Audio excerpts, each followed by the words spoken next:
Have you ever looked at your life and wondered, why does this keep happening to me? Have you noticed that no matter how much your environment changes, the same emotional patterns repeat again and again? Is it possible that the world you experience isn't entirely out there, but a mirror of something much closer? Welcome back to our channel, where timeless Buddhist insights meet the questions we all carry.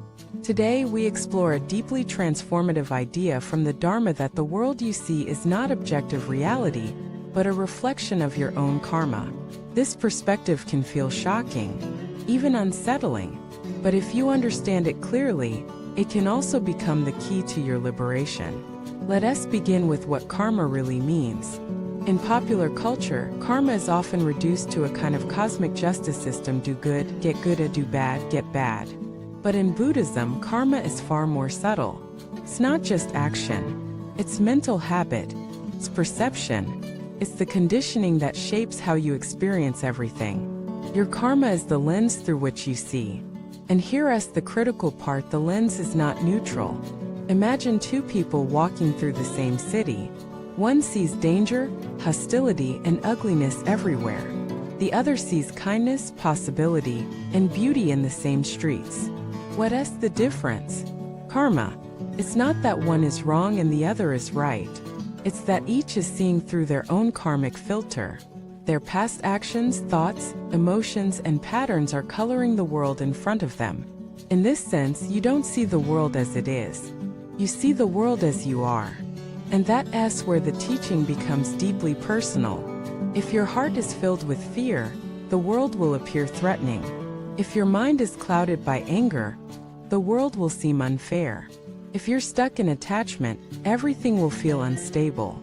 But if you cultivate clarity, compassion, and equanimity, the world begins to reflect those qualities back. It's not magic. It's karma. There's a powerful story from the Zen tradition. A monk goes to a mountain retreat and finds the temple unlivable. The people are rude. The food is bad. The environment is harsh. Disheartened, he leaves. Months later, he returns, and this time, he finds the temple peaceful, the people kind, and the air vibrant. He asks the abbot, "Did something change here?" The abbot smiles, "Yes, you did." This is the heart of karmic vision. And it applies not just to places but to people, relationships, work, even spiritual practice. Have you ever noticed how certain people seem to trigger the same emotions in you? How certain situations keep repeating in slightly different forms? That's not coincidence. That's karmic echo.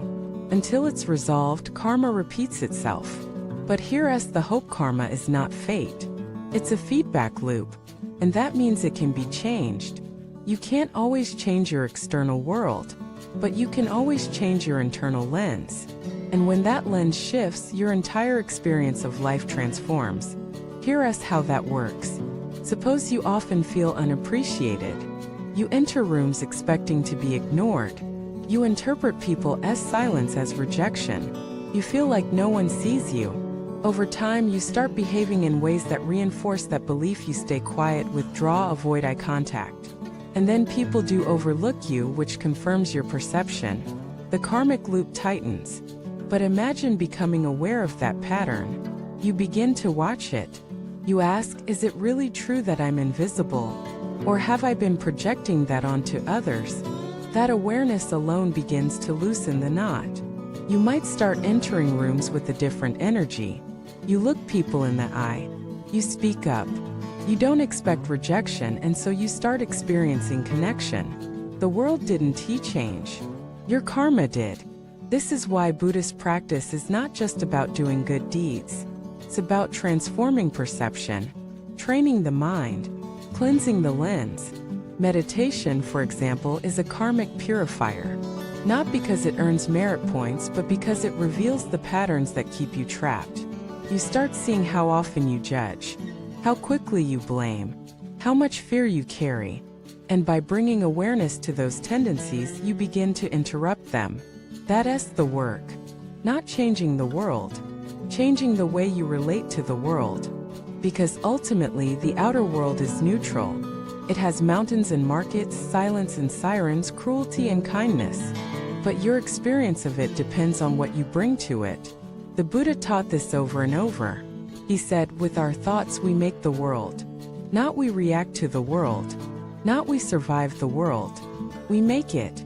So when you say this person makes me angry, or this situation makes me anxious, Buddhism invites you to pause, to look inward, to ask what in me is reacting this way, what old pattern is being activated, not to blame yourself, but to empower yourself. Because once you understand that your experience is shaped by your karma, you realize you're not a victim. You're an artist, and every thought, word, and action is a brushstroke on the canvas of your reality. This teaching also brings tremendous compassion. When you see others acting out of anger, greed, or ignorance, you understand they are trapped in their own karmic loops. Their pain is not personal. It's inherited, conditioned, and just like you, they want to be free even if they don't know how. That's why the path is not just self-purification. It's service. It's helping others cleanse their lens too, through kindness, patience. Example, when you transform your karma, you don't just change your life. You become a doorway for others, a clear mirror, a light in someone else's darkness. So if you've been struggling with repeated patterns, same relationships, same fears, same disappointments, don't despair. Don't run. Don't blame the world. Turn inward. Ask the deeper question, what is my karma showing me? What lesson am I being invited to learn? And then listen, because your life is speaking, not in words but in echoes, not as punishment but as guidance. Karma is not the enemy. Karma is your teacher. And when you embrace that truth, the whole world changes even if nothing on the outside does. Thank you for watching this video. If this message gave you a new perspective, share your thoughts in the comments. Tell us about a time when your inner shift transformed your outer experience. And if you found value here, please like, subscribe, and join us as we explore more teachings that reveal the unseen truth behind everyday life. Your world is not fixed. Your karma is not final. Transformation is always possible from the inside out.